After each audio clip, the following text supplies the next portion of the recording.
The following conversations are taken from our channel membership exclusive weekly live show that we do on Saturdays from 10 a.m. Pacific Standard Time to 11 a.m. Pacific Standard Time called Members Talk Live. Find out how you can become a member and appear on the show. All of the information is down in the description below, as well as all the links to the channels of today's guests. Check them out, and I hope to talk with you very soon. So, the DCEU, before we get started with our list, before we get into our worst, our best, let's just talk a little bit about how we felt about the DCEU movie, or before we go into those. Because when I look back on the DCEU at this moment, you know, we're 10 years into it. And at this point in the Marvel Cinematic Universe, we were at Infinity War.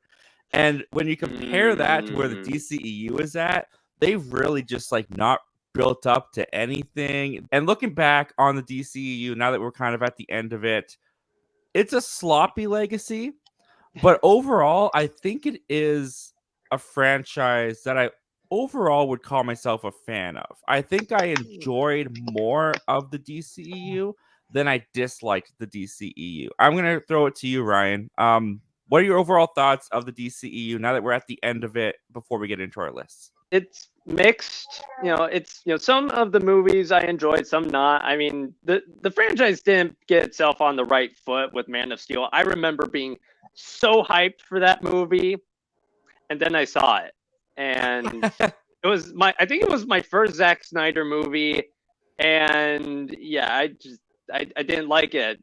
Because for me, Henry Cavill as Superman, I don't buy him. Not in a single appearance he's made, whether it's a cameo in Black Adam or Man of Steel. I just don't believe him because I feel like Zack Snyder, he wanted Superman to be all dark and brooding, and people would be like, "Oh, but what if he goes evil?" It's like he's not going to go evil. Well, man, I'll tell you this. I've always had a soft spot because even before Man of Steel came out, I was always a DC kid. I mean, I love Marvel, don't get me wrong, but DC was always my to-go. So when Man of Steel first came out, when I was 13 years old, of course, I loved it. Like, it was one of my favorite movies of that year. Watching it again, I definitely do notice some of the flaws. There are aspects of Henry Cavill's Superman that didn't work for me, but I do like the world that Zack Snyder was building around the DCEU. Even though Batman v Superman isn't everybody's cup of tea, I really love what Zack Snyder was doing. It's just so many things got in the way, and DC tried to up their game against Marvel. So honestly, man, I have a soft spot for the DCEU. I kind of love it in a weird way. How this is going to go is we have 5 of our best and 5 of our worst. They're in a list. I'm just going to alternate. So one round, we're going to give one of our worsts. It can be from the bottom 5 all the way up to number 1, or you can just pick a random one. And then after that round, we'll go to best and, back and forth. Worst, All best, right. worst, best. So let's start off with a worst. Ryan, give us one of your worst movies of the DCEU. Okay, starting off on the bottom rung is Suicide Squad 2016. Why the inclusion? So it's on the bottom rung because it's one of the more coherent, movies, but I think I mentioned earlier in one of our live talks about how it just feels like, they're trying to ape James Gunn's style right down to the song choices. Right. And then there's Jared Leto's performance as Joker, which, again, I was super hyped for it. And then I saw the performance. It just did not work. And I know Jared Leto can give a good Joker performance. I actually liked him in the Snyder Cut of Justice League in one of the bajillion post-credits sequence scenes. Yeah. Were it not for the fact that it wasn't couched in such a scene, I could have easily seen Jared Leto playing the Joker. But yeah, I guess also Suicide Squad, it's derivative, it's sloppily told. The only one decent thing I can say about it is the cast, like Viola Davis, even Will Smith as Deadshot even worked well. I really liked Will Smith as Deadshot, honestly. I can't lie about that. Suicide Squad is an interesting one. I drank the Kool-Aid so hard with that movie when I saw it in theaters. I mean, I really liked it when I saw it. I saw it with a couple of friends of mine. They were fangirling. I was fangirling with them. It was kind of contagious. And then I saw it the second time, and the movie, it was like a totally different movie. It just crumbled apart in front of my eyes. The narrative is all over the place, and it's just So nonsensical. As far as like superhero movies that don't make any sense, that plot literally did not make any sense. I'm gonna go ahead and go in order just like Ryan. At the bottom is Justice League. Burn it and bury it in the backyard. Very similar to how I told you guys last week about Suicide Squad. I mean, I dressed up as Jared Leto, Joker. I was so hyped for that movie. But I went into Justice League so hyped because I was waiting for a Justice League movie, and I was in denial when I saw it. Me and a good friend of mine, we went to go see it, and we were in denial. We were forcing ourselves to tell us that this movie was good. Because that's just what happens, man. Like, you're looking forward to a movie that you've been looking forward to since you were a kid. And of course, you want to be in denial. You want to believe that the movie you've been waiting for is good. But yeah, no, it's a stinker, all right. So that's definitely on my number 5.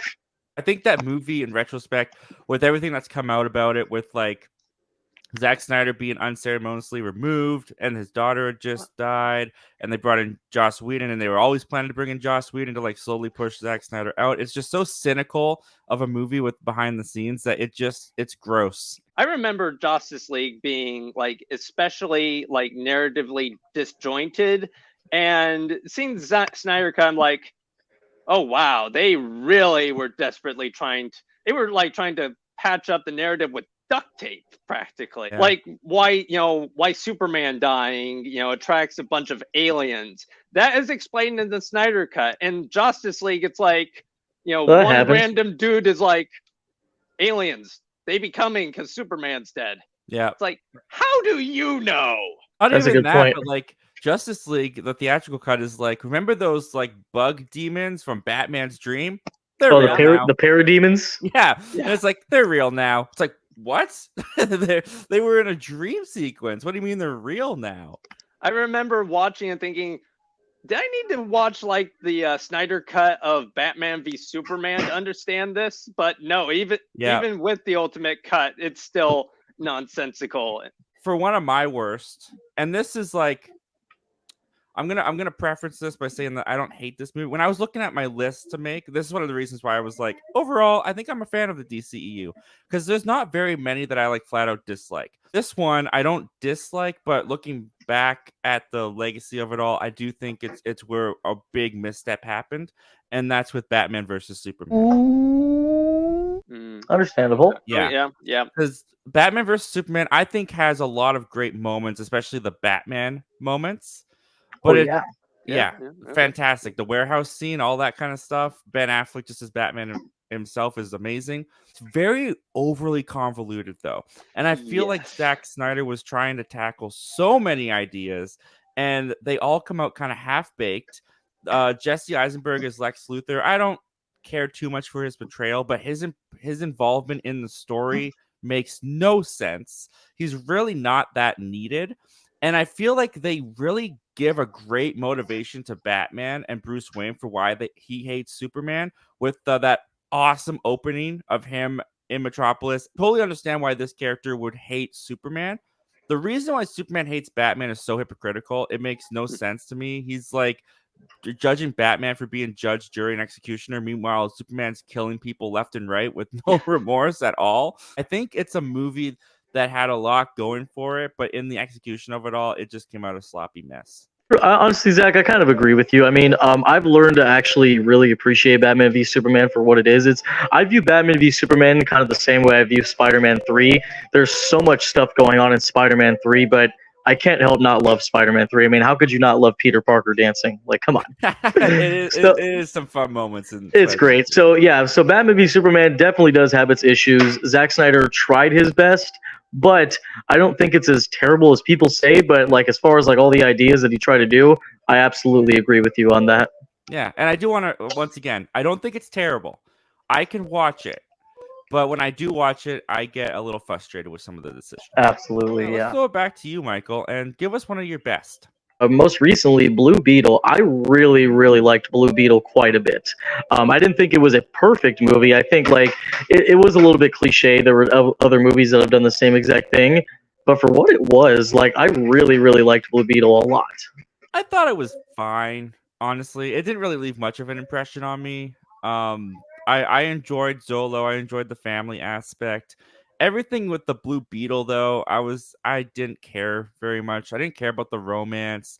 I didn't fully understand why the Scarab chose this guy. They never really go into the development Yeah. of like, oh, it's supposed to be symbiotic, but at the very I guess spoilers, but like at the very end of the movie, they're talking to each other, and it feels like there was this journey they went on to coexist, but none of that was in the movie before the I ending. agree. I Yeah. also think Susan Sarandon's villain was just completely throwaway. I did Oh, not. terrible. Yeah, Dude, I like, mean, like, oh, dude, there was one point towards the middle, towards like the climax where she appears. I'm like, oh crap, I forgot Susan Sarandon was even in this movie. yeah, 90% of her dialogue is just cookie cutter, I'm an evil CEO type dialogue. Yeah, The other 10% is like some interesting dialogue with her relation to the sort of mini boss of sorts. But beyond that, she doesn't have much to chew on for the performance. Ryan, how about you? Give us one of your best. Aquaman coming in at the bottom. Amen. Again, Jason Momoa's fun in the role. The film, I just feel, has a lot more energy to it. Although I will say, the film does waste Willem Dafoe as oh my god, whatever his name was in the movie. who knows? He's exposition man. That's all he's there for, really. Yeah, change the IMDb credit character name for him to Exposition Man. I forgot he was in it. Aquaman for me it's not going to pop up in my top 5, or bottom 5 for that matter. It was okay. I enjoyed it when I watched it in theaters. I liked the underwater sequences. Jason Momoa is pretty fun. The middle of the film when him and Mira go on land though, I felt like the movie slowed way down. I didn't really care for the characters' chemistry all that much. And Black Manta, I felt like had a cool setup, but it was just that. It was just a setup. You could feel it in the movie. They throw him out and say, come back for the second one to see this guy continue. Like, as far as the subplot goes, typically a subplot's supposed to complicate the climax, but it's like, nope, he's just gone. Oh, yeah, it's an enjoyable film though. I can see why you have it in your top 5. I enjoyed Aquaman for what it was. I mean, like we said last week, I mean, I was surprised that it actually made over $1 billion. That was the thing that really shocked me the most. But I honestly really, because the reason I liked it a lot is because there have been so many times where they've been trying to make an Aquaman movie. There was even at one point where they tried to do a TV show. They released like a 45-minute pilot on CW, I'm pretty sure. That was like back in 2010, and they never picked it up because they thought Aquaman is a stupid superhero. You can't make him work. But the movie that they did, what James Wan did, they made it work. Absolutely, I think, in my opinion. Yeah, they even managed to make, the iconic Silver Age costume look badass. Yeah, it looked good. Yeah, because like Jason Momoa was the last person you would expect as Aquaman, because Aquaman's just a big skinny guy with blonde hair. But at this point, now that Jason Momoa has been established, I can't imagine anybody else other than him playing Aquaman.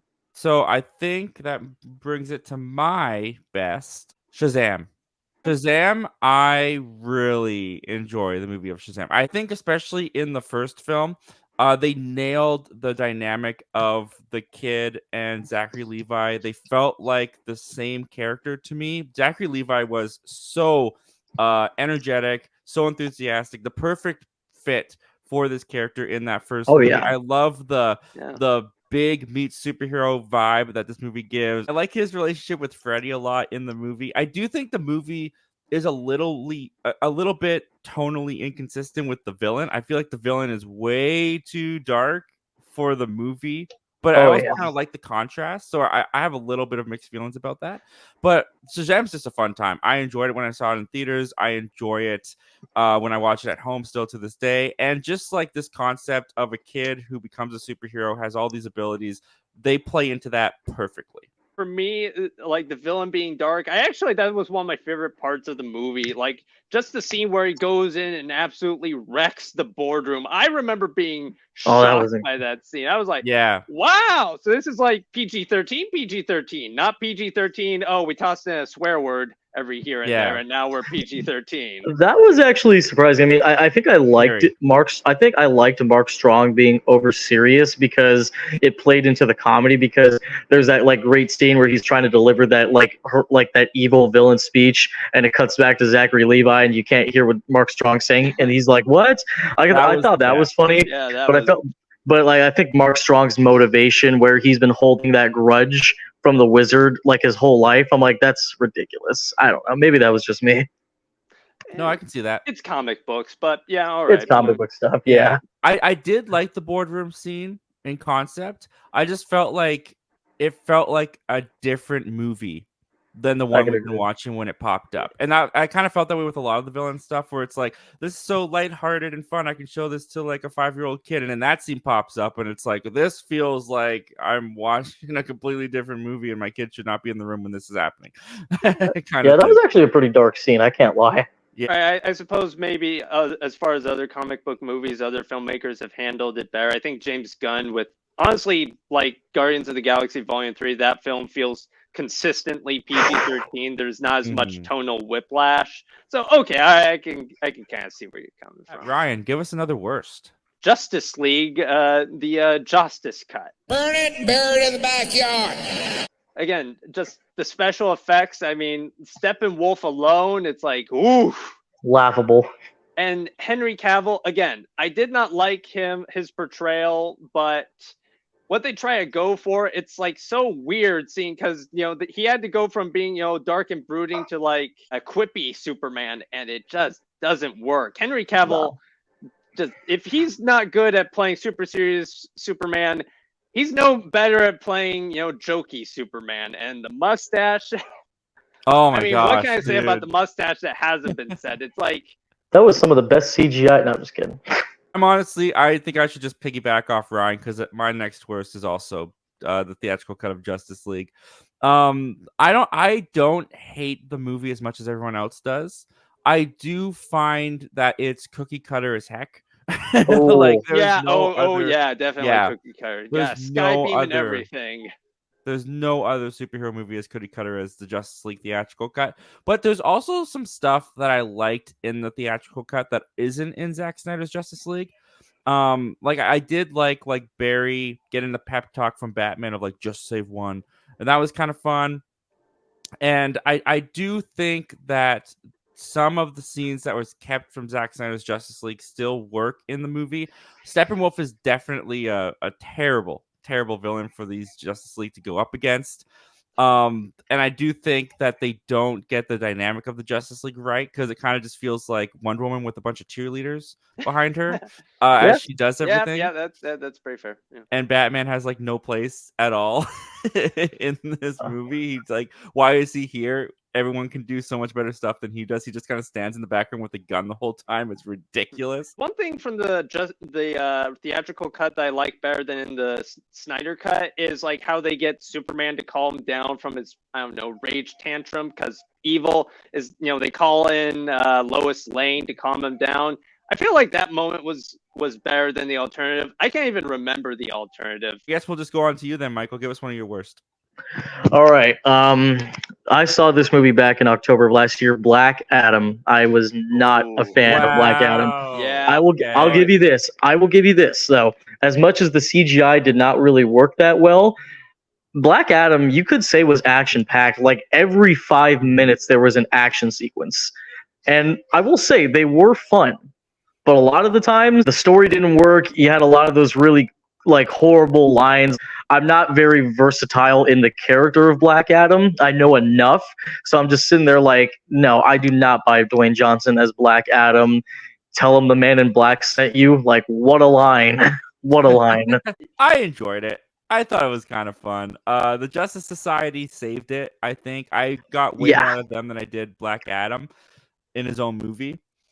I can't say I was bored at all during watching it in the theater, but I also can't say that I've watched it since the theater. So I thought Pierce Brosnan's character, Dr. Fate, I thought he was actually the best character. I would have loved to see them do a movie about him. Yeah, I'm not a fan of Black Adam. I did not like the characters, Pierce Brosnan notwithstanding.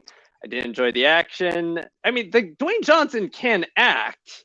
but you wouldn't know it from Black Adam. Yeah, he's got one face throughout all of Black Adam. It's just a scowl and a scold. That's all he. Yes, Michael's killing it right there. Watch that for 2 hours. You've seen Black Adam.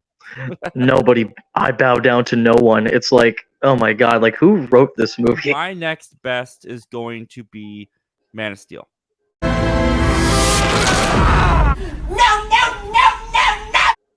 Okay. Which Yeah. I know Okay. is a controversial movie, even still to this day. I think I have to preference it though with I've only seen the Christopher Reeve movies. Basically, Oh, that's classic. that's my Superman knowledge. Basically, so Okay. when I watched Man of Steel, I was actually really fascinated with the real world lens in which Zack Snyder and David S. Goyer decided to take this character. I was interested in how the world reacted to Superman. I kind of like when it became like almost an alien invasion movie when Zod sends that message and you see humanity react to the fact that aliens are there. I am someone who actually appreciates the realistic take on the battle sequences because with Zod and Superman fighting in the third act, I thought it was really ballsy and also appropriate that there was so much destruction and there was so many casualties. I actually really love that Superman has to make the decision to kill Zod because Yeah. in the context of the movie, I like that the movie is basically a question for Clark Kent of where do I belong, humanity, my origin, and Krypton, what do I choose? And when you get Zod basically forcing him to choose, as he's about to laser these humans down, choose humanity or choose Krypton, and by killing Zod, like Krypton is officially gone forever. Superman has definitively made the choice of humanity.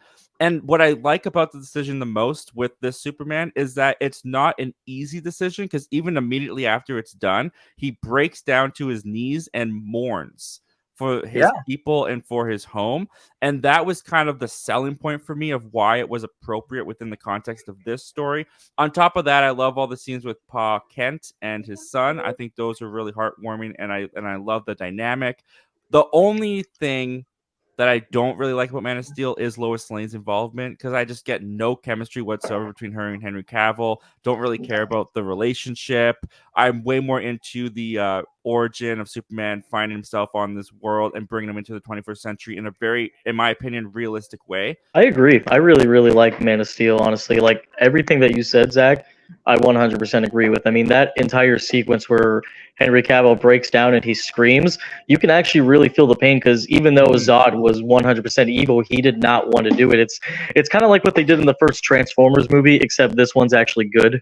I mean, hearing you talk about it, I'll give Man of Steel a little credit. It's got thought, but I mean, for me, it kind of came down to the execution, like the pacing. The film's just too long. I remember the film's opening sequence on Krypton. I thought, okay, all right, come on. We all know where this is going. Superman's going to Earth. Let's get to it. Come on. Going at number 4, I would have to say Wonder Woman, the first one. Nice. I thought Gal Gadot was honestly perfect as Wonder Woman. Like, very similar to Jason Momoa. I can't see anybody else other than Gal Gadot playing her. Like, her accent really works. I really liked her origin story, and I really did like the relationship between her and Chris Pine.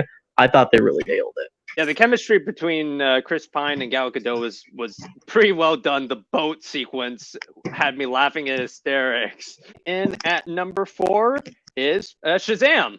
I really like the foster kids. I feel like they're kind of what make the movie, especially the parents, the family dynamic. It feels like what the Fast and Furious movies try to do, but with less mention of the word family and a lot less car stunts. On to another worst. And we'll start with you, Ryan. What's one of your worst? Okay, my next bottom worst coming in at number 3, Man of Steel. Oof. All right, Again, fair enough. It's like I said, Henry Cavill, I don't enjoy his performance. I find the writing, like, for example, when Pa Kent sacrifices himself, he's like, no, son. It's like, because the whole idea is that, like, oh, the world's not ready for you. It's like, can't you just start now, go in, fly in, save his ass from getting destroyed by the tornado, and then be like, hey, I'm an alien. I will save you now from things.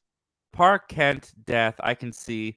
it's a little weird that like they decided to go with the tornado and he won't leave the dog and stuff like that. Like I can see some of the flaws in the execution.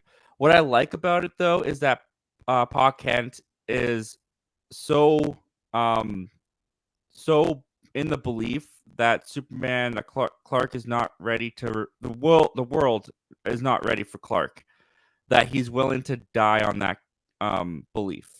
And that's kind of what I liked about the scene. But yeah, the execution of it, I can see why that would be kind of weird. Kind I of don't know. rub you the wrong way. I guess I like the idea of dying from a heart attack either, because it's like unless you got electric powers, no super speed can save someone from a heart attack. Yeah, that's a good point too. Which is what they did in the Christopher Reeve one, I believe. So, Yep. Mhm. and my All next right. worst is gonna be Shazam: Fury of the Gods. I was disappointed with this one because I felt like it totally lost the charm and the magic of the first Shazam. I don't think Zachary Levi did well with the character this time around because I feel like the director gave the actor who plays Billy a different direction than he gave Zachary Levi, and the characters do not feel like they're the same person whatsoever. If anything, Zachary Levi feels like he's regressed even younger than Billy has matured. The balance that they had with the first Shazam, with the coming of age and with the superhero antics, they just missed the mark for me with how they did it in the sequel. I was certainly interested to see Rachel Zegler in it because, like, bear in mind, this is her second movie after West Side Story. So I West was Side like, Story, yep. well, this is interesting. And then so I was like, this is not as interesting as I thought it would Yeah. be. Yeah, like Seeing- she's kind of wasted. Yeah, it's like, I'm not saying she has to sing in every movie she's in, but yeah, her talent was definitely So wasted. give me your next best. Okay, my next best is Wonder Woman. I like the World War One setting. That was pretty cool. It sort of makes the film's portrayal of the Germans a little odd because it essentially, portrays them as, well, Nazis, kind of, even though they weren't Nazis yet. Right. But I really do enjoy that movie. The no man's land scene is kind of iconic at this point. oh yeah. Brilliantly shot. Patty Jenkins did such a good job with that. And yeah, I have no real complaint. I mean, the third act I think is the weakest part of Wonder Woman, where it's like um the big god monster fighting. It Hades, I looks like think a his name is. Like, yeah, where, it looks like yeah. a God of War, I think. It looks like a video game. Yeah, it kind of just like doesn't match the aesthetic and the story and the narrative of what we were following up until that point. But other than that, yeah, Wonder Woman is a really good one in the DCEU. Have The Flash. This is a movie that I really enjoy. And I think that it's not perfect. I think similar to Wonder Woman, the third act isn't great. I think it does look like a video game. I think it gets a little bit overly CGI and saturated, and I don't really think all the cameos at the end were necessary, and we spend a lot of time on them. But I liked the central conflict with Barry Allen. I love the way that they bring in the younger version in the time travel and Ezra Miller playing off of Ezra Miller. I thought they did a really great job in those roles. Love seeing Michael Keaton come back as this version of Batman. I do wish that he had a little bit more things to do in the movie, but when he is in the movie, I just have a blast with it. I love the beginning of the movie where you're seeing how the Flash fits into the Justice League, and I like what they were setting up there. I think the baby shower scene is hilarious. I get a big kick out of it. I think the comedy really works for me. I like the action. I like the characters. The Sasha Calle's Supergirl's a little bit underutilized, a little bit wasted, but I thought she was also really good in the role. Overall, I think the movie is also really wacky and silly and just kind of goes bonkers with the whole thing, and I'm all for it. I really enjoy this movie, so I have it in my top 3. I never saw The Flash, so I can't comment on it. Oh, okay. Yeah, I think there were quite a few movies coming out that time, and Oh yeah, June was packed. so never got around to it. So I can't comment. Okay, my next worst, Batman v Superman. Oh, you have it that high. All right. Yeah, I feel like for me, I have similar complaints with Man of Steel, with Batman v Superman as I did with Man of Steel, except for the fact that it's hyper convoluted. At least with Man of Steel, I can understand what's going on. With BVS, it's like, what? Michael, we missed you for these last two entries. So quickly, give us a worst and give us your next best. Next worst is Wonder Woman 84. Not a fan, didn't care for it. And then the best, I would say, Man of Steel. I really did like Man of Steel quite a bit. We're almost out of time. I didn't realize how far we've gotten into. So we both have two, or we all have two left. So let's just do them back to back. Let's start with you, Michael. Give us your last two worst. Suicide Squad 2016, Mm-hmm. of course. Yeah. And then I would have to say number one on the list, and I'm going to say this right now. I know you guys are big mates. Shazam: Fury of the Gods. I was not a fan of that movie whatsoever. Well, for me, my top one pick for worst DCEU movie, Black Adam. It's just a derivative mess for me from other superior comic book movies. For my last two worst, and then we'll give our last two best. I've got Suicide Squad 2016 and Wonder Woman 1984. We've already talked about Suicide Squad 2016 quite a bit, but for Wonder Woman 1984, again, just kind of similar to Shazam, this one had nothing that the first one had for me. I did not like how they brought Steve Trevor back. I thought it was weird how he was like in another man's body. I didn't like the villains. I didn't like the central narrative of the wishing rock. I just thought that this one went like Batman and Robin goofy. If Wonder Woman was Batman 1989, then this is Batman and Robin to the Wonder Woman franchise. That's a good way to put it, actually. I mean, personally, for me, I will say this: compared to the lean, mean narrative machine that is Wonder Woman, I will admit, in 1984 has a lot more fat on it. But I still found a lot to enjoy with it. I found the action good. I love Pedro Pascal as the villain. He steals the show. He's the Joker to this film in that he steals the show whenever he's in it. I like the chemistry between Gal Gadot and Chris Pine. Well done. Even if Chris Trevor feels a bit oddly written at times. But yeah, the film is too long and it has a few ooh, ah type shots. It's like, okay, all right, this is a 2+ hour movie. Let's keep things rolling. And that brings us to our best. So I'm just going to throw it to you, Michael. Give us your two best. Starting off at number two, James Gunn's The Suicide Squad. Yep. Yeah. Loved it. Absolutely loved it. That movie gave me everything I wanted and even more. Even though they're kind of separating it now from the DCEU, it's kind of a shame, but love it, love it. And the number one, of course, for me is, of course, the epic one, Zack Snyder's Justice League. Long-ass movie, don't get me wrong, but love it. At number two, Birds of Prey, and number one, The Suicide Squad. Nice. I wasn't expecting I forgot about Birds Birds of Prey. Yeah, I really enjoyed it. Like, the one thing I don't like about Birds of Prey is the super long title. I was like, Birds of Prey and the Emancipation of the... yeah, that, again, Yeah. long ass convoluted title aside, I enjoy it. I like Margot Robbie as Harley Quinn. Mary Elizabeth Winstead as Huntress, this socially awkward badass assassin, is really fun. I like the film's visual style. Again, just fun movie overall. Love the cast and The Suicide Squad. Just the visual effects, like Sylvester Stallone as Shark King, Yeah, hey, no, great character. Yeah, great. I love the characters. The VFX are amazing. The humor, like the way the film uses like in-camera tile card effects, like with when the opening, when like Michael Rooker's brain gets blown up and his blood forms the title, like that thing.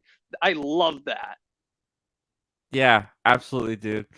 I think for my last two, we're pretty similar to Michael's there. It is Suicide Squad, the Suicide Squad, and Justice League.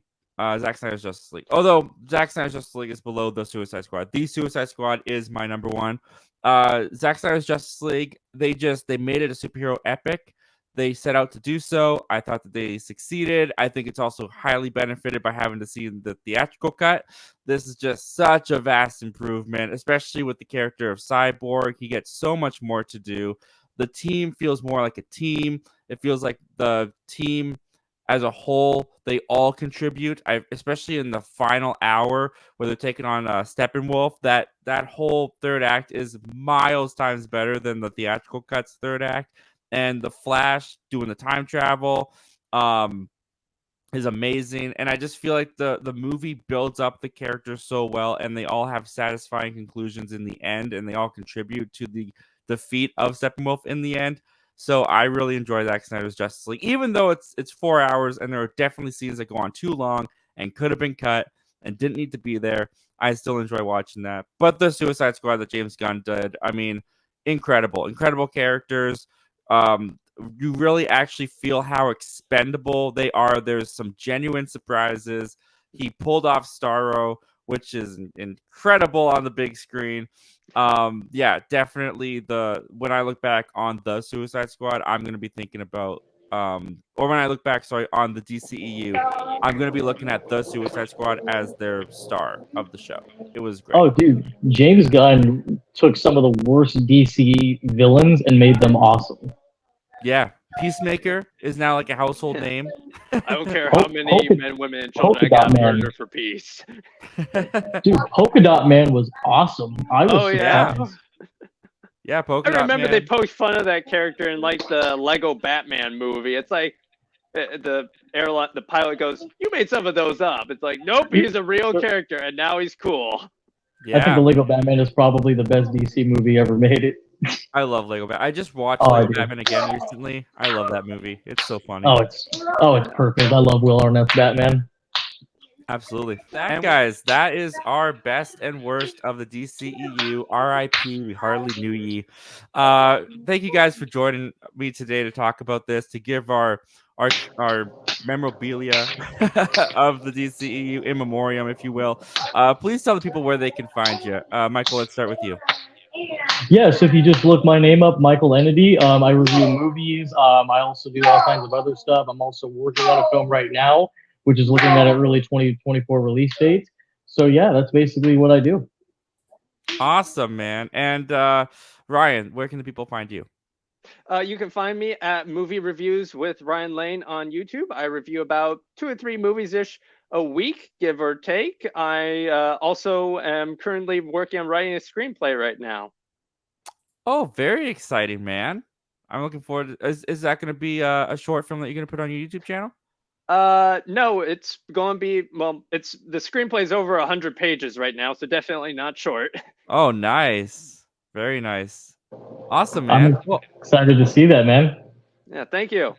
Yeah, me too, dude. And with that, guys, go follow them. Their links are down in the description below. And what do you guys think are the best and worst of the DCEU, and how will you remember it moving forward as we move on and go to the DCU? Comment down below and let us know.